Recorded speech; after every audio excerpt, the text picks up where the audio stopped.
आज हम श्री रामचरितमानस के उस दिव्य प्रसंग में प्रवेश करेंगे जो भक्ति, पराक्रम, बुद्धि और स्वामी निष्ठा की पराकाष्ठा है। ये कथा है पवनपुत्र हनुमान द्वारा असंभव को संभव कर दिखाने की।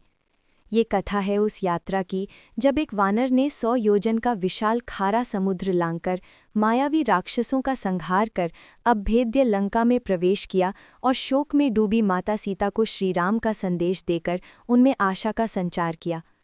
तो आइए जानते हैं कि हनुमान जी ने किन किन बाधाओं को पार किया और किस प्रकार उन्होंने माता सीता की खोज पूरी की।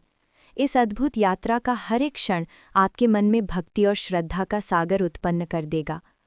अतुलित बलधामम हेमशैलाबुदेहम धनुजवन कृशानुम ज्ञानीनाम अग्रगण्यम सकल गुणनिधानम वानराणामधीशम रघुपति प्रिय भक्तम वात जातम नमामि। अर्थात जो अतुल बल के धाम हैं, जिनका शरीर सुवर्ण पर्वत के समान कांतिमान है, जो दैत्य रूपी वन को जलाने के लिए अग्नि के समान है, जो ज्ञानियों में सर्वश्रेष्ठ हैं, जो सभी गुणों के भंडार हैं, वानरों के स्वामी हैं और श्री रघुनाथ जी के प्रिय भक्त हैं, उन पवनपुत्र हनुमान को मैं प्रणाम करता हूँ। भक्तों, कथा का आरंभ उस समय से होता है जब माता सीता का हरण हो चुका था और श्री राम तथा लक्ष्मण जी वानर सेना के साथ उन्हें ढूंढते हुए समुद्र तट पर पहुंच चुके थे। सामने था 100 योजन का विशाल, दुर्गम और गर्जना करता हुआ महासागर। उसे पार कौन करे, यह एक यक्ष प्रश्न था। सभी वानर अपनी अपनी क्षमता बताने लगे। किसी ने कहा मैं 10 योजन जा सकता हूँ, किसी ने कहा 20 योजन। युवराज अंगद ने कहा कि मैं समुद्र तो लांघ जाऊंगा, पर लौट पाऊंगा या नहीं इसमें संशय है। पूरी वानर सेना में निराशा छा गई।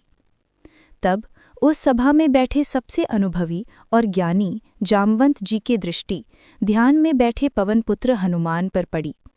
हनुमान जी को बचपन में ऋषियों से श्राप मिला था कि वे अपनी शक्तियों को तब तक भूल जाएंगे जब तक कोई उन्हें याद न दिलाए। जामवंत जी हनुमान जी के पास गए और उनकी सोई हुई शक्तियों का स्मरण कराया। उन्होंने कहा, का चुप साधी रहा बलवाना, पवन तनय बल पवन समाना। हे बलवान, तुम चुप क्यों हो? तुम तो स्वयं पवन देव के पुत्र हो और बल में भी उन्हीं के समान हो। तुम इस पृथ्वी पर श्री राम के कार्यों को सिद्ध करने के लिए ही जन्मे हो। जामवंत जी के वचन सुनते ही हनुमान जी को अपनी समस्त शक्तियों का स्मरण हो आया। उनका शरीर पर्वत के समान विशाल होने लगा। उनके मुख पर तेज और आत्मविश्वास की ऐसी आभा छाई जिसे देखकर समस्त वानर सेना जय श्री राम का उद्घोष करने लगी। हनुमान जी ने महेंद्र पर्वत पर अपने चरण रखे और एक ही छलांग में आकाश मार्ग में उड़ने के लिए तैयार हो गए। जैसे ही हनुमान जी ने उड़ान भरी, देवताओं ने उनकी परीक्षा लेने का निश्चय किया। मैनाक पर्वत की परीक्षा। समुद्र के भीतर रहने वाले मैनाक पर्वत, जो सोने का था, हनुमान जी को विश्राम देने के लिए ऊपर आया। मैनाक ने हनुमान जी से आग्रह किया कि वे उस पर उतरकर कुछ देर सुस्ता लें, परंतु हनुमान जी ने बड़ी विनम्रता से कहा, हे मैनाक, मैं श्री राम के कार्य के लिए जा रहा हूँ और जब तक कार्य सिद्ध न हो जाए तब तक मेरे लिए विश्राम कैसा। उन्होंने केवल अपने हाथ से मैनाक का स्पर्श किया और आगे बढ़ गए। ये उनकी कर्तव्यनिष्ठा की परीक्षा थी। सुरसा की परीक्षा। इसके बाद देवताओं ने नागों की माता सुरसा को भेजा। सुरसा ने विशाल राक्षसी का रूप धरकर हनुमान जी का मार्ग रोक लिया और कहा, देवताओं ने मुझे आज तुम्हें भोजन के रूप में दिया है, मैं तुम्हें खाऊंगी। हनुमान जी ने बहुत समझाया पर वे नहीं मानी। तब हनुमान जी ने अपना शरीर 10 योजन का कर लिया। सुरसा ने अपना मुंह 20 योजन का कर लिया। हनुमान जी अपना शरीर बढ़ाते गए और सुरसा अपना मुख। जब सुरसा ने अपना मुंह 100 योजन का कर लिया, तब हनुमान जी ने अपनी बुद्धि का प्रयोग किया। उन्होंने तुरंत अपना शरीर एक अंगूठे जितना छोटा किया और सुरसा के मुख में प्रवेश करके तुरंत बाहर आ गए। उन्होंने सुरसा से कहा, हे माता, मैंने आपके वचन का मान रख लिया है, अब मुझे जाने की आज्ञा दें। हनुमान जी की बुद्धि और विनम्रता देखकर सुरसा प्रसन्न हुई और उन्हें सफलता का आशीर्वाद देकर चली गई। ये उनके बल के साथ बुद्धि की परीक्षा थी। सिंहिका का वध। आगे बढ़ने पर हनुमान जी का सामना एक मायावी राक्षसी सिंहिका से हुआ।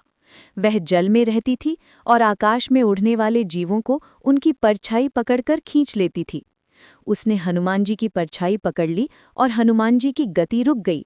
हनुमान जी ने नीचे देखा और समझ गए। वे तुरंत सिंहिका के मुख में घुस गए और अपने तीक्ष्ण नखों से उसका हृदय फाड़कर उसका अंत कर दिया। लंका में प्रवेश और सीता जी की खोज। इन सभी बाधाओं को पार कर हनुमान जी लंका के तट पर उतरे। रात का समय था। लंका की भव्यता और सुरक्षा देखकर वे चकित रह गए। उन्होंने मच्छर के समान अत्यंत छोटा रूप धारण करके लंका में प्रवेश करने लगे। तभी लंका की पहरेदार राक्षसी लंकिनी में उन्हें रोक लिया। हनुमान जी ने उसे एक ही घूसे में मूर्छित कर दिया। होश में आने पर लंकिनी को ब्रह्मा जी का वचन याद आया कि जब कोई वानर तुम्हें पराजित कर दे तो समझ लेना कि लंका के विनाश का समय आ गया है। उसने हनुमान जी को प्रणाम किया और नगर में प्रवेश करने दिया। हनुमान जी ने एक एक महल, एक एक घर में माता सीता को खोजा, पर वे कहीं नहीं मिली। खोजते खोजते उनकी दृष्टि एक ऐसे घर पर पड़ी जिसके आंगन में तुलसी का पौधा था और दीवारों पर राम नाम अंकित था। आश्चर्यचकित स्वर में, लंका में राम भक्त? हनुमान जी ने ब्राह्मण का वेश धारण कर घर के स्वामी विभीषण से मिले। विभीषण ने उन्हें बताया कि रावण ने माता सीता को अशोक वाटिका में रखा है। हनुमान जी तुरंत अशोक वाटिका पहुंचे। उन्होंने देखा कि एक शिंशपा वृक्ष के नीचे अत्यंत दुखी और कृशकाय अवस्था में माता सीता बैठी हैं और भयानक राक्षसियां उन्हें घेरे हुए हैं। उनकी दशा देखकर हनुमान जी की आंखों में आंसू आ गए। तभी वहां रावण आया। उसने माता सीता को डराया, धमकाया और विवाह के लिए तरह तरह के प्रलोभन दिए। परंतु माता सीता ने एक तिनके को सामने रखकर रावण का ऐसा तिरस्कार किया कि वो क्रोधित होकर चला गया। जाते जाते वो राक्षसियों को आदेश दे गया कि सीता को हर प्रकार से भयभीत करो।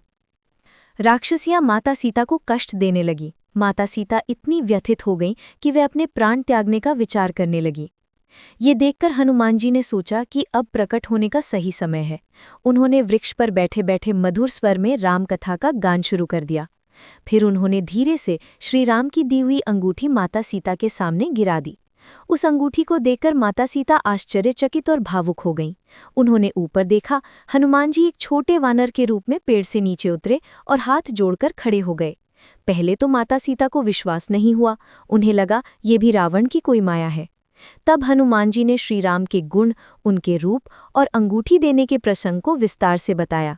तब जाकर माता सीता को विश्वास हुआ। उन्होंने हनुमान जी से प्रभु श्री राम का कुशल क्षेम पूछा। हनुमान जी ने उन्हें सांत्वना दी और कहा, हे माता, प्रभु श्री राम जल्द ही वानर सेना के साथ यहाँ आएंगे, रावण का वध करेंगे और आपको सम्मान सहित यहाँ से ले जाएंगे। माता सीता के मन में विश्वास जगाने के लिए हनुमान जी ने अपना विशाल पर्वताकार रूप दिखाया। उस रूप को देखकर माता सीता को पूर्ण विश्वास हो गया कि ये वानर साधारण नहीं है।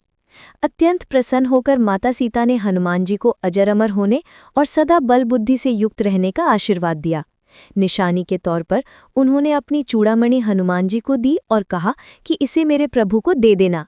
इस प्रकार हनुमान जी ने अपनी अद्भुत यात्रा को सफल बनाया और माता सीता की खोज पूरी की। प्रिय भक्तों, यदि आपको हनुमान जी की यह दिव्य कथा पसंद आई हो तो कृपया इस वीडियो को लाइक करें और अपने परिवार तथा मित्रों के साथ अवश्य शेयर करें ताकि वे भी इस भक्ति कथा का आनंद ले सकें। कमेंट बॉक्स में भक्ति भाव से जय बजरंगबली या जय श्री राम अवश्य लिखें। आपके हर कमेंट से हमें प्रेरणा मिलती है। अगली कथा तक जय श्री राम।